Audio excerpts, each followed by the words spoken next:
Hello and welcome to another episode of Eye on Ports. This program is proudly brought to you by World Company Limited, Serene Insurance, the Ghana Revenue Authority, and the Ghana Ports and Harbours Authority. Our proud media partner is the Business and Financial Times. In this week's edition of the program, we are assessing Ghana's trade policy in 2020, as well as the impending reopening of the Nigerian border as announced by that nation's government. Here are some thoughts expressed by some experts that we engaged. Trade experts have reviewed port and trade-related policies that had been introduced by government since 2017. According to the immediate past president of the Ghana Institute of Freight Forwarders, Kwabena Ofosu-Appiah, who was speaking on Eye on Port, the paperless port clearance process initiated by the vice president of the country, Dr. Mahmoud Baumia, has been instrumental in trade facilitation at the port. He, however, bemoaned what he described as the inability of the government to sustain the gains made by the paperless initiative, which he rated as 70% achieved. The paperless structure is based, there's a vehicle that drove it. Mm-hmm. The vehicle has been changed, so as we speak today, we don't have paperless. But because that intention has been rolled out before, I want to believe that going forward, this new system will be retweaked to be able to deliver paperlessness. Kwabena Ofosu-Appiah also criticized the introduction and implementation processes of the cargo tracking notes policy, which has been currently withdrawn. One major fallout was that there was no linkage between the system and the source of documentation. The importer still had to deliver his document to the system. So we did not see the viability or the cure that the cargo tracking note was to come aboard with. He also said the freight forwarding fraternity were also against the tax stamp policy at the ports because it introduced 200% examination regime. We presented our paper as to why it should be looked at again as a port policy, because it automatically introduced a 200% examination regime. And even if you look at the physical structure that was in place for the policy, you could see that one alone had a huge issue, for which reason we advised against. Also assessing the government's trade policies since 2017, the national president of Borderless Alliance, Ziad Amui, praised the discipline of customs to adhere to the directive to eliminate barriers along the transit corridor, leaving only the ECOWAS-approved ones. However, he questioned the gains made as a result of that directive, considering the fact that the transit corridor remains inundated with several police barriers to the discomfort of the transit community and leading to Ghana's corridor being less competitive. For us, for example, landlocked countries still run through the same problems with the multiplicity of checkpoints along the roads. Yeah. And that is a sticky issue which we need to have a look at, how to go back to the drawing board and think ways about how to tackle the multiplicity of these checkpoints in a realistic way, so that the countries remain competitive and so that the corridors remain the most competitive within West Africa. The president of the Ghana Union of Traders Association, Dr. Joseph Obeng, touted the open door policy adopted by the government since 2017 through their regular interactions with economic operators, which he described as unprecedented, and urged government to continue in that direction or even improve it. For us in the business community, the most important thing has been that we had unlimited access to government. Okay. And that's the most important thing for us. I hope the two gentlemen will agree. Unlimited access to government. I'm telling you, the number of times that we have visited the economic management team and all that was unprecedented. Unprecedented. Oh, you all agree? Yeah. The seasoned trader also praised the initiative to have the benchmark values of imported goods reduced by 50% and home delivery values of cars by 30%, saying it has been very impactful on the market. Government all the time have been very afraid to tackle duty reductions and all that. We put up our argument across, even fell on Council of State and explained issues to them, and then that one was also accepted. 50% of your value of goods is not a joke. Yeah. Experts have called on government to strengthen the involvement of the private sector regarding deliberations leading to formulation of trade policies beyond the year 2020. Speaking on Eye on Port, Ziad Hamoui, the national president of the Borderless Alliance, said a strengthened public-private partnership and the introduction of trade and port reforms is the way to go, especially as Ghana's government intends to ride on the back of a vibrant private sector in its industrialization agenda. Prior consultation is a prerequisite, not just for the policy making itself, but also for policy implementation. If you want the people who are users of the policies to buy into this policy, they need to have a view of it before you decide to wake up one day and come up with your summary. He explained that a more inclusive approach in arriving at trade policies will help government to have a richer perspective on the practical needs of industry. We can't expect a policymaker who is sitting in a building somewhere in Accra to understand what's going on at the pond barrier or at the Paga border post, for example.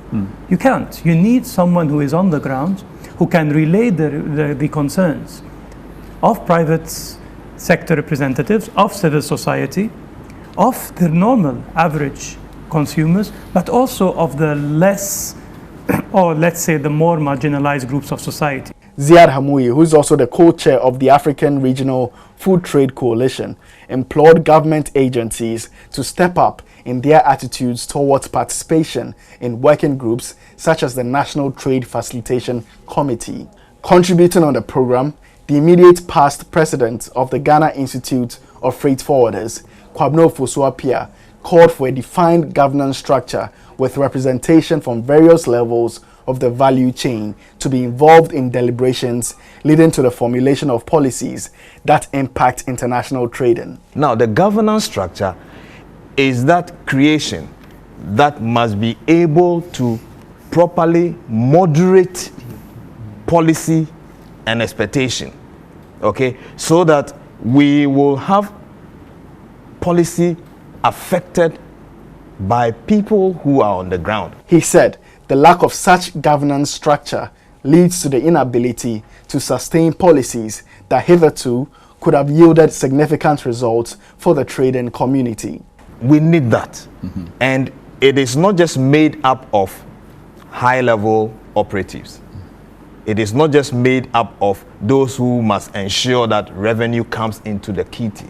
It is not just made up of those who must ensure that you are bringing the requisite item, that is the regulators. It is made up of all folks who operate within the value chain. The past president of GIF opined that it is only when there is a structured overseeing institution to ensure that policies introduced are aligned with the needs of the trading public and the trade facilitation agreements made with the World Trade Organization that such policies can be impactful. Taking his turn on the subject, the president of the Ghana Union of Traders Association, Dr. Joseph Obeng, emphasized that the enduring concern of the trading public is for systems to work so that trading is efficient. I'm not expecting that having touted on so many systems, sometimes it even bring transitional issues and all that, and at the end of the day, you said that a task force should go and stop some goods somewhere. That one we will not agree with it, because having gone through that efficient system, then we are not expecting that we police even our goods beyond the port. He said the expectation of the trading public is for new policy interventions to plug inefficiencies of existing systems and bring relief to traders, but that is not always the case. Dr. Obin said the law to ban the importation of salvaged vehicles, which has been suspended, like other policies, should in consultation with the trading public be introduced in a phased approach so that it reflects the economic desires of the people. You are doing something, whatever thing government is doing for the people. And then if you bring such a policy and then the larger,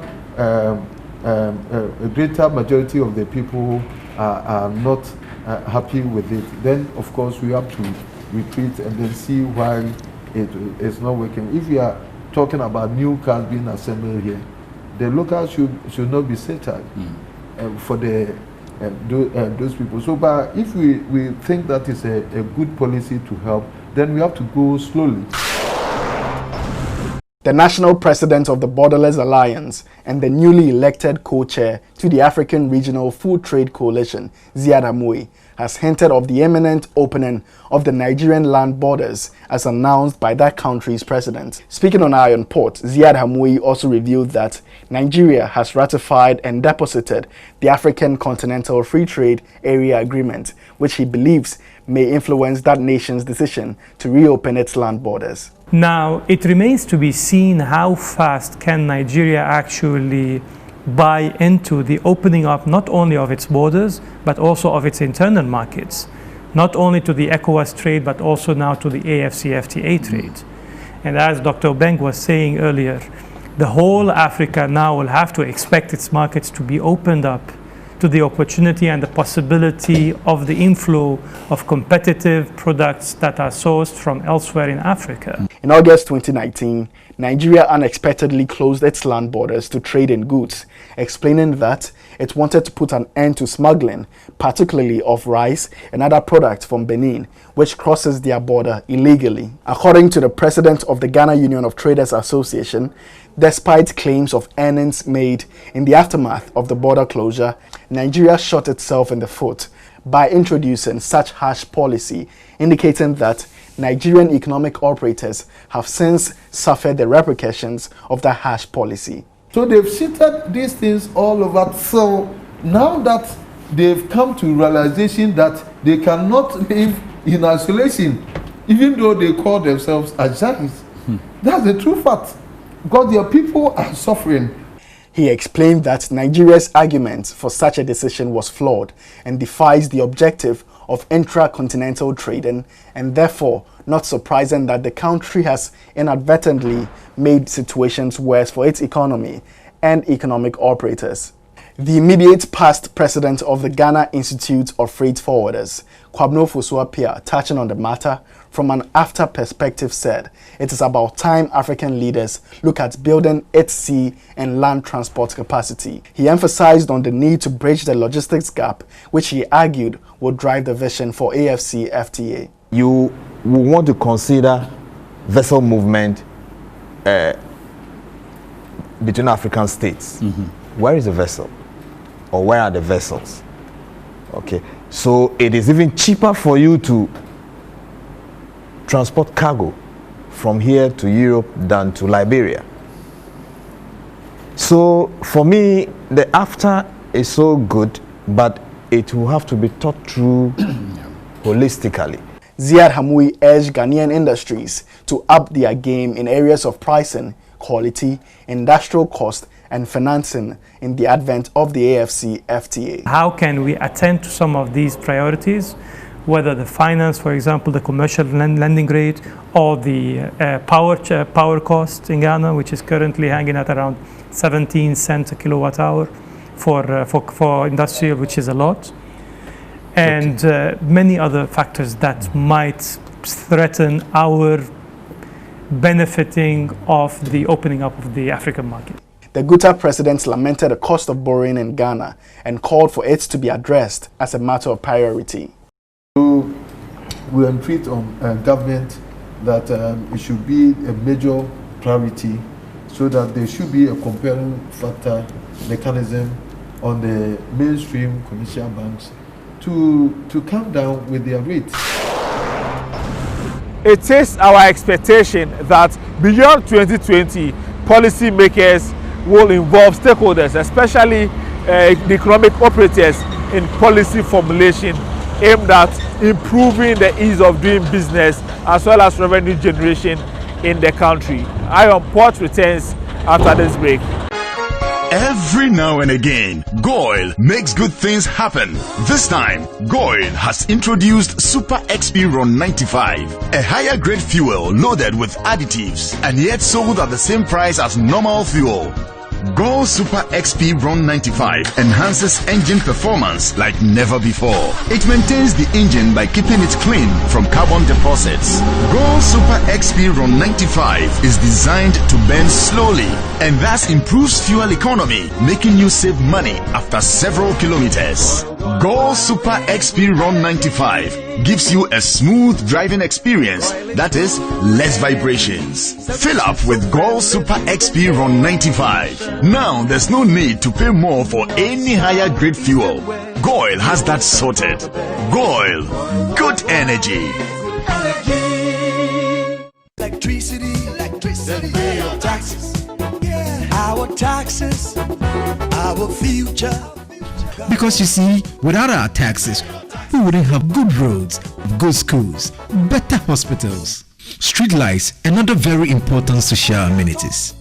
When we pay our taxes, we give our children free and quality education. Talga, my money too small. Why should I pay my tax? Look, small.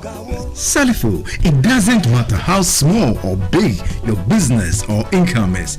You still have to pay your taxes. The little taxes from each and every one of us, when put together, could give your community clean water or that deprived school with tables and chairs. Please pay your taxes. It is your responsibility. It is your civic duty. It is the law.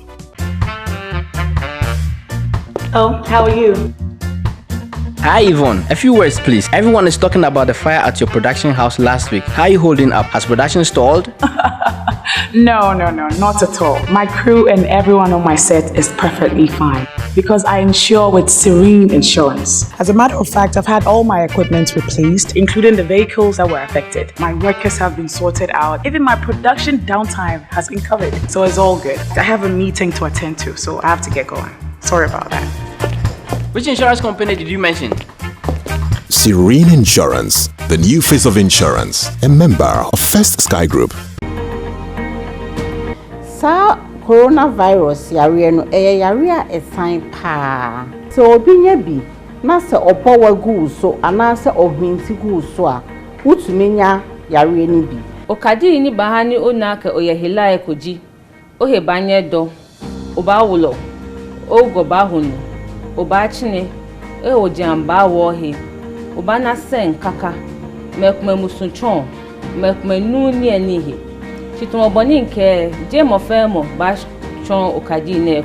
Coronavirus infection, the symptoms can range from mild, one of it being asymptomatic. Asymptomatic just means that you may not have any symptoms at all, and the disease process can gradually worsen to be a severe form, the severest being ultimately death. We are expected to sanitize our hands when our hands are not visibly soiled or you can't really see dirt on your hands. If you can see dirt on your hands, the best thing to do is to wash your hands with soap and the running water. If you're using any of the cloth face masks, always make sure you have a rubber bag ready to receive it when you remove it, or you have a bowl of warm soapy water in which you can place the mask and wash. Wash your mask, dry in the hot sun for at least 5 hours, and apply heat by way of ironing. Welcome back from the break. Now news and activities happening within the ports and maritime industry next.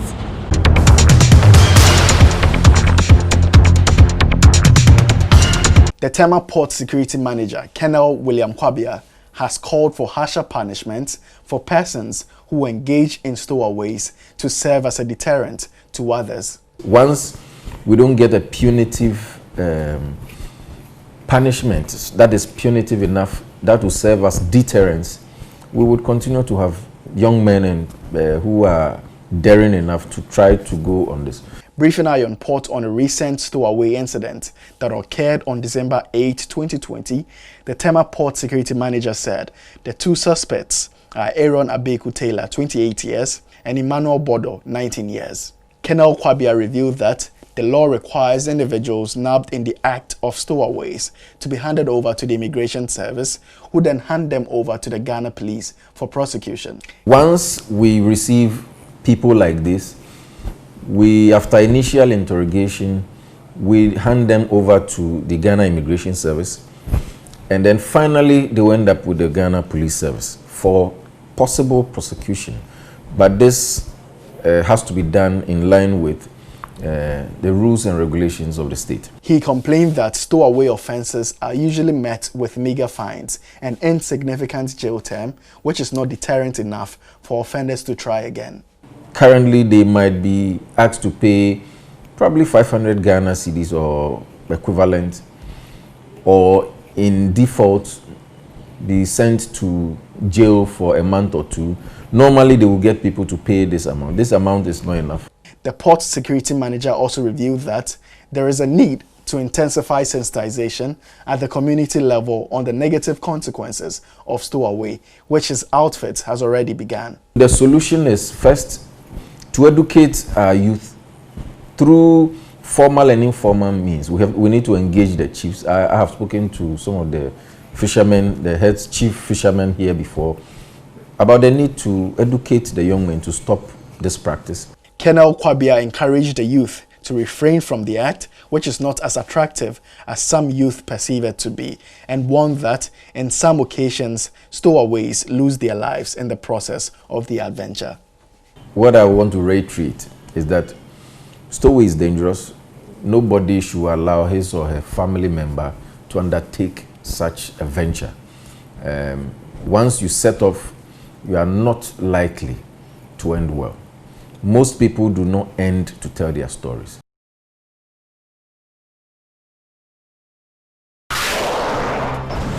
International ports and maritime news next.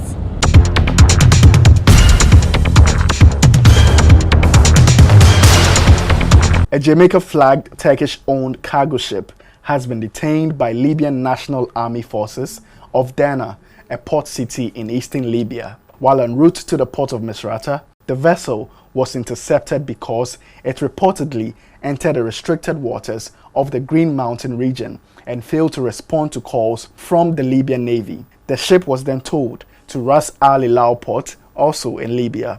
According to spokesman of LNA, the ship has been identified as the 712 TEU Mabruka and reported to be owned by Turkish shipping company Aswan Shipping Denizcilik. Japanese flagged container ship One Apus has berthed in the port of Kobe in Japan after losing 1,816 containers overboard when it encountered severe weather on Monday, November 30, 2020, some 1,600 nautical miles northwest of Hawaii. 64 containers of those damaged or lost are believed to contain dangerous cargo, with a full investigation slated to be conducted into the incident in conjunction with the flag state and the relevant maritime authorities. It is reported that the insurance bill for the lost containers is about $50 million. Port of Stockholm has been awarded funding from the Swedish Environmental Protection Agency and the EU for investing in onshore power supply intended for cruise ships. By plugging into onshore power supply from the local electricity grid, cruise ships can shut down their engines and significantly reduce their environmental impact. The project is a joint initiative the Port Authority is undertaking together with the Baltic seaports of Copenhagen, Malmö, Aarhus, and Helsinki. It's time for schedules of vessels in the port, those at anchorage and those expected in the coming week, plus the Bank of Ghana exchange rate.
Your comments are next. Here are some comments. Didiadi from Jetstream asks, what can be done to formalize the participation of SMEs and women-owned businesses in cross-border trade? Dede, the president of Borderless Alliance agrees with your concern. He said, post-COVID, there should be improved facility at the border crossings to enable more conducive movement of women traders to prevent gender discrimination. This one says, border closing in countries is often a mix of economic and political considerations. Nigerians have suffered the consequence, but I disagree that countries surrounding Nigeria haven't. The case of rice is an example. The Buhari government often argued that the closure had contributed to the increase in the local Nigerian rice, even if it's Nigerians themselves that do the bad business. Is there no benefit in stopping such importations and allowing the local rice producers to sell? Hello, I urge Ghana not to use the governmental system of Nigeria. Nigerians living in Ghana are affected more than Ghanaians living here in Ghana. Did they ask again? There is a $91 billion trade finance gap across Africa. Is this just the responsibility of banks to correct? Hello Dede, the Guta president said, governments should introduce a compelling mechanism that would ensure reduced loan rates in Ghana so that traders can access financing easier. Alternatively, government could create parallel banks that would offer subsidized loans for traders to take advantage of for business. That's all for this week's episode of Eye on Port. Thank you for watching and join us same time next week.